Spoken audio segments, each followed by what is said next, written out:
For 3,000 years, the galactic hegemony had known only victory. 10,000 worlds bent beneath its banners, their people stripped of defiance and molded into obedient subjects. The hegemony's fleets were said to be invincible, its armies unstoppable, its rule eternal. To resist was to be erased, to submit was to endure. That was the law of the stars. The Vorax fleets, the mailed fist of the hegemony, enforced this law with ruthless efficiency. Their war doctrine was not just a military code, it was a religion. Battles followed predictable patterns, overwhelming force deployed with flawless precision, enemies crushed with ceremonial inevitability. The galaxy believed resistance was hopeless because resistance had always been hopeless. No world had ever defeated them. No species had ever defied them. The hegemony had become a monolith, convinced of its own perfection. Until humanity appeared. A primitive species, barely stepping beyond their home system, insignificant on any galactic scale. Their technology was crude, their fleets small, their tactics non-existent, at least, that was the judgment of the High Council when the name of Earth first appeared in their reports. One warship had been detected on the fringes of the hegemony's domain. One fragile vessel, standing alone in the void. The Council sent the Vorax to make an example of it, as they had done 1,000 times before. The verdict was already written: swift destruction, inevitable submission. But history does not always obey its rulers. That night, the galaxy would learn a terrible truth. Eternity ends where humanity begins. The asteroid belt of the fifth planet was silent, save for the hum of sensors and the faint crackle of comms. Dust and rock drifted in endless orbits, cold witnesses to the storm about to come. At the center of that silence floated a single warship, the HSS Defiance. From a distance, it looked almost fragile.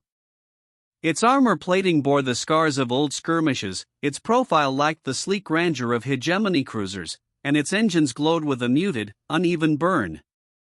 To the Vorax, it was laughable, a relic, barely a vessel worth noting. Yet inside, Commander Elena Vasquez stood tall on the command deck, her gaze steady on the tactical display. She knew what was coming. The sensors confirmed it: an entire Vorax battle group, 3 carriers and 20 escorts, advancing in perfect formation. Enough firepower to level a system. All for her. Transmission from the Vorax flagship, the comms officer reported. Elena raised an eyebrow. Let's hear it. The voice that filled the bridge was cold, mechanical, devoid of doubt. Human vessel. You are in violation of hegemony law. You will power down your engines, disarm your weapons, and prepare for immediate surrender. Resistance is not permitted. Compliance guarantees survival. Defiance guarantees annihilation. The bridge fell quiet. Officers exchanged uneasy glances. The message was one they had all heard before, broadcast across countless fallen worlds. Elena leaned forward, resting one hand on the arm of her chair. Open channel, she ordered. Her voice carried none of the fear the Vorax expected. This is Commander Elena Vasquez of the human warship Defiance. You talk about laws, about inevitability. But here's something you don't understand. She paused, letting silence sharpen the edge of her words. We don't do surrender. Gasps broke across the human crew, not of fear, but of pride. The Vorax flagship's reply came almost instantly, brimming with contempt. Then you will be erased. On the tactical display, the Vorax formation shifted, their ships peeling apart like the blades of a scythe. Weapons charged. Missiles armed. Plasma batteries lit up the void with hungry fire. The Defiance's engines roared to life. Helm, bring us into the belt, Elena commanded. Tactical, load the package. The ship dove into the asteroid field, weaving through tumbling rock and shadow. The Vorax followed, arrogant and certain, their formations unbroken. They had faced fleets far greater than this and crushed them without effort. What could one human warship possibly do? They did not see the asteroids Elena's crew had tagged hours before. They did not notice the magnetic mines hidden in the debris. They did not anticipate the unorthodox flight path that drew them straight into a kill zone no sane commander would have prepared. The first Vorax cruiser vanished in a flash of light as an asteroid detonated against its hull. The second staggered under a barrage of human railguns, fired from impossible angles. Panic spread across alien calms.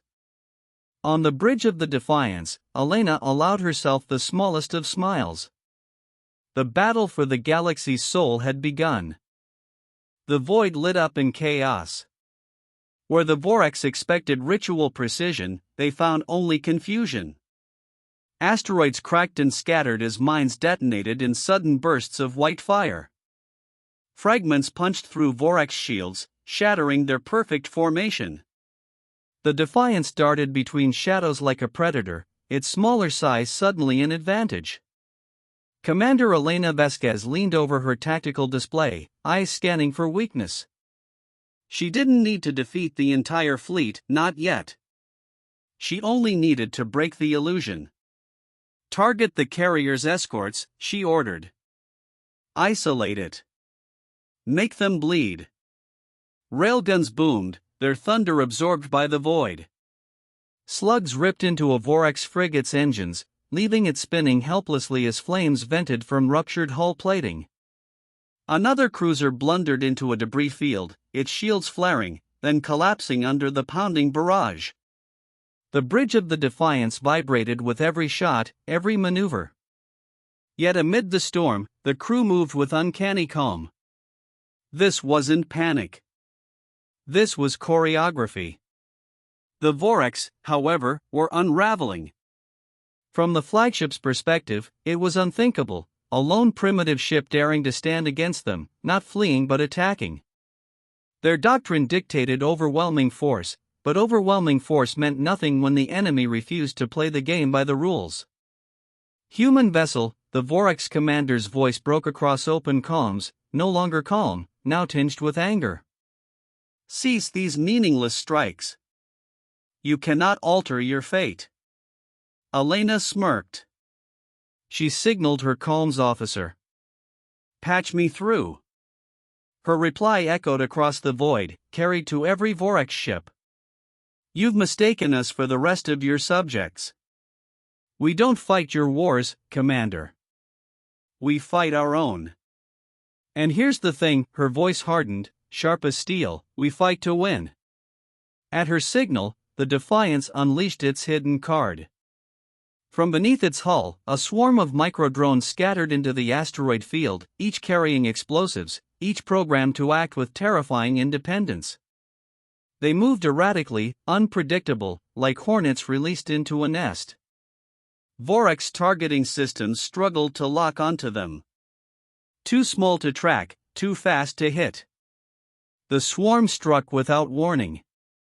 One drone embedded itself into the thruster array of a Vorax destroyer, detonating in a silent flash that ripped the ship in two.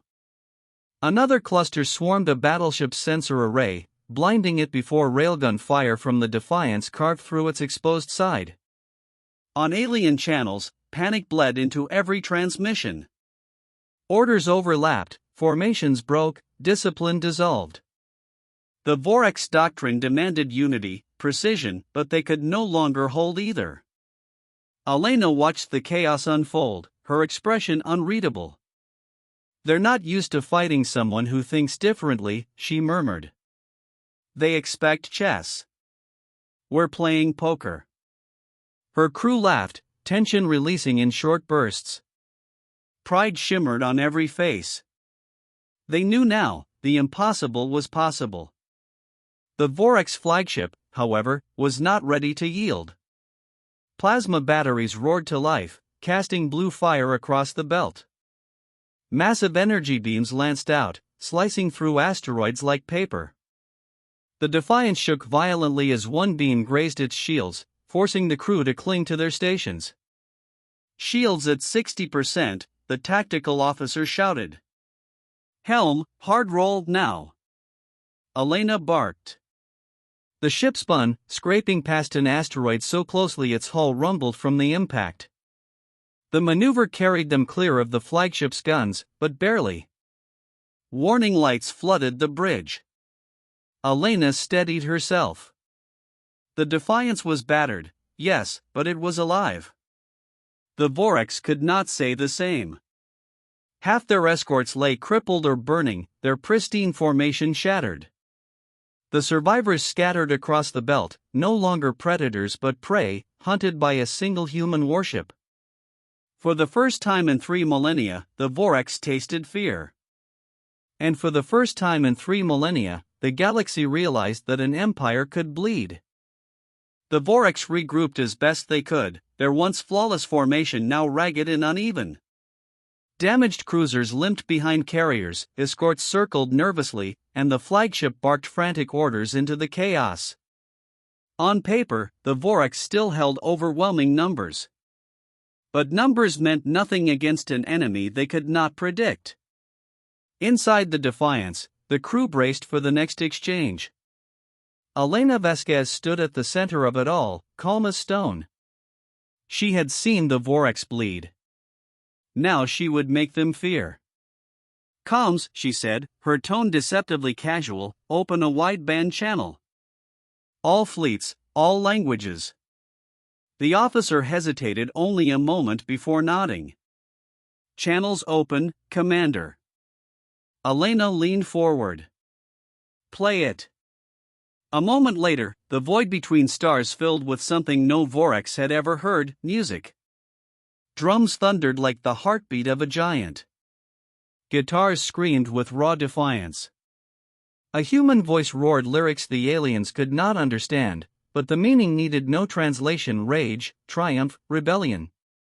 The sound battered their calms, impossible to filter, inescapable across the spectrum.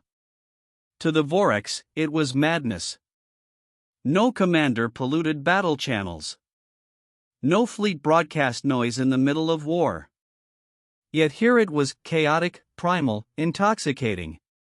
Their disciplined ranks faltered as crews whispered in confusion, unnerved by the alien rhythm. "Sir," a Vorax officer stammered aboard the flagship, they're singing at us." The commander's mandibles clicked in fury. "Ignore it. Focus on the target." But focus was slipping. Because the Defiance was not only singing, it was striking. While the Vorax reeled under the auditory assault, the human warship weaved through the asteroid belt, firing in bursts, vanishing into shadows, then reappearing at impossible angles. Railgun rounds tore into frigates. Drones darted through blind spots. Torpedoes detonated against carrier shields, each explosion timed perfectly to the rhythm of the music. It was a battle turned into performance, chaos choreographed into art. "They can't follow us," the helm officer laughed, adrenaline in his voice. "They don't know where to look." Elena didn't laugh. She watched the Vorax flagship, studied the patterns of their confusion, and made her next move. "Patch me back to their commander." The alien face appeared on screen, mandibles twitching, eyes burning with hatred. Elena smiled faintly. "This is what you don't understand about humans. You think war is numbers, ships, equations. But for us," she gestured to the roaring music flooding the channel. "For us, war is a song. And we're just getting to the chorus." Then she cut the channel. On the Vorax side, discipline crumbled. Some ships pulled back, others surged forward recklessly, desperate to silence the Defiance. In doing so, they collided, broke formation further, and left gaps Elena's crew exploited mercilessly. Another cruiser died in a silent explosion. Another escort split apart, its debris spinning wildly into the belt. The Vorax no longer fought like the masters of the galaxy. They fought like prey, panicked and bleeding. On the Defiance, the crew felt the shift. Fear was gone. In its place was exhilaration, pride, the fierce certainty that they were writing history with every shot. For the first time, humanity's name echoed in the minds of the hegemony. Not as subjects. Not as rebels. As a threat. The Vorax fleets had always fought by doctrine. They knew the steps of battle the way a priest knew scripture. Opponents were supposed to break, beg, or burn. Yet as the Defiance carved through their lines, it became clear that this was no ordinary battle. This was something else. Commander Elena Vasquez stood at the center of her bridge, her voice steady. They still don't understand what they're facing. Let's show them. Her crew exchanged knowing glances. They had trained for this moment, rehearsed it in simulations. The galaxy thought humanity was improvising, but chaos had always been part of the plan. The Defiance's doctrine wasn't disorder, it was freedom weaponized. Phase 1, Deception. The Defiance flickered across sensors, broadcasting false transponder codes, mimicking crippled ships, scattering ghost signals through the asteroid field. To Vorax eyes, the human vessel seemed to multiply, vanish, and reappear in impossible places. Their targeting systems struggled.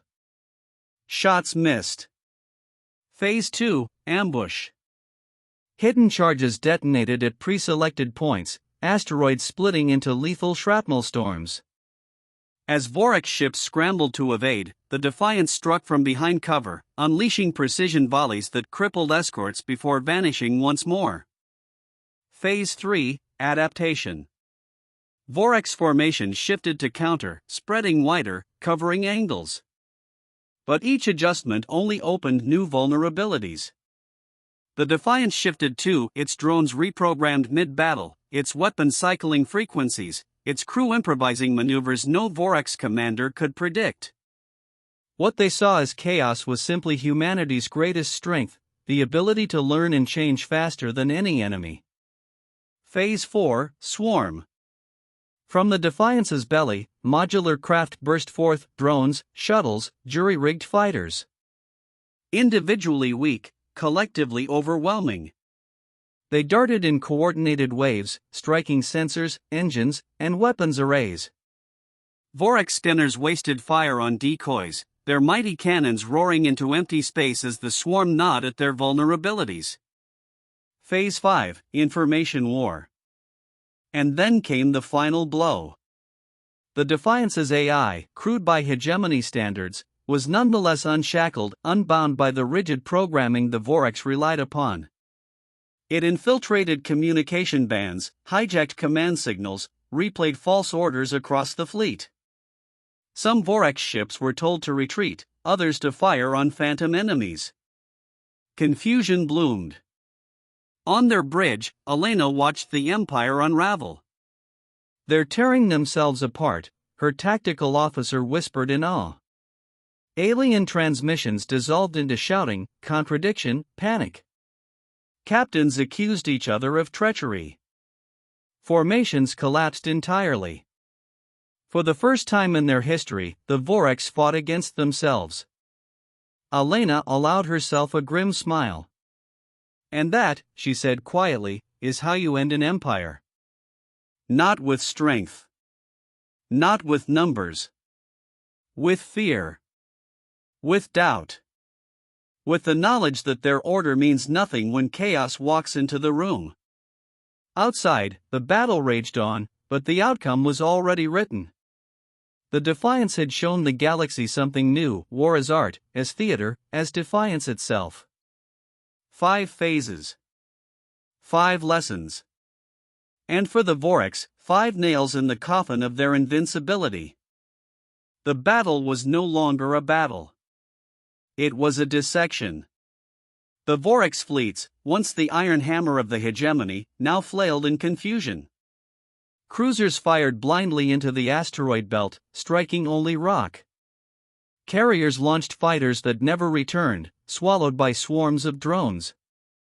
Command channels overlapped with false signals, ships retreating when they should have advanced, advancing when they should have held. The Defiance had not just broken their formation. It had broken their certainty. On the bridge of the human warship, Commander Elena Vasquez stood silent, watching the great colossus of Empire collapse.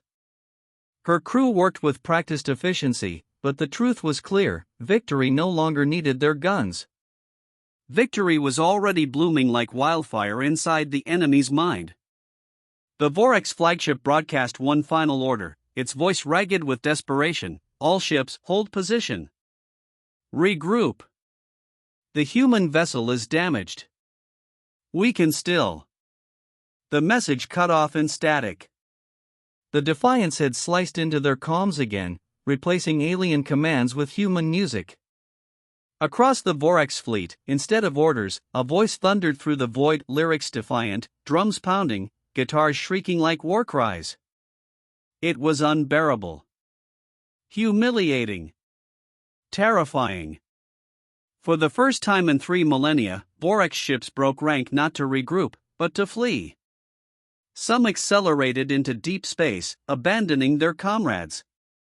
Others powered down and surrendered where they drifted. The illusion of invincibility, nurtured for 3,000 years, shattered in a single night. And word spread. The hegemony's vast communication web carried whispers faster than fleets could travel. On distant worlds, enslaved species saw the impossible made real, the Vorax defeated, their fleets scattered by a single Defiant ship. Chains began to rattle. Garrisons were overrun. Rebellions flared like sparks across dry grass. The High Council received the news in disbelief. Entire sectors reported mutiny. Supply lines vanished. Loyal governors refused orders. The great machine of empire ground to a halt, gears jammed with fear. The hegemony had never prepared for this, because it had never needed to. In their final desperate act, the Council debated annihilation, burning rebellious worlds, purging entire systems to smother resistance. But even as they argued, a transmission arrived. A human transmission. It was Elena Vasquez. Her face appeared across their chambers, calm, resolute. "We are not here to conquer you," she said. "We are here to end you. Your empire dies tonight not because we demanded it, but because you built it on fear. And fear is the first thing humanity takes from its enemies." The chamber fell silent. No threats, no bargaining, no bluster. Only resignation. The order was given. Not to fight. Not to resist. But to surrender. The eternal empire had collapsed. And it had taken only one night and one human ship to bring it down. The war ended without ceremony. One by one, Vorax warships shut down their engines and weapons. Signals of surrender pulsed across the stars. The galaxy that had known only fear for 3,000 years woke to silence. On Earth, the news arrived like thunder. Cities erupted in cheers, fireworks painted the skies, and people wept in disbelief. One ship, one crew, had done the impossible. They had defied an empire and won. But humanity knew the truth. The Defiance had not fought alone. Every engineer who built its modular systems, every analyst who mapped the hegemony's weaknesses, every soldier who trained in secret had played their part. It was not just one ship that defeated the Empire, it was an entire species that refused to kneel. Commander Elena Vasquez stood in the great chamber of the newly formed Galactic Council. Around her, representatives of once conquered worlds bowed not in submission, but in respect. The chains were broken. The galaxy was free. Elena raised her voice, her words echoing in the hall and across thousands of worlds. The hegemony is gone. The age of conquest is over. From this day forward, no world shall bow to another. We will build a future where freedom, not fear, rules the stars. The declaration spread like fire. For the first time in memory, the galaxy dreamed not of war, but of peace. And far above Earth, the Defiance remained in orbit, its scarred hull gleaming in sunlight. A symbol of humanity's promise, and a warning to any who might forget. That in the darkest night, when empires seem eternal, one ship, one people, one Defiance can change everything.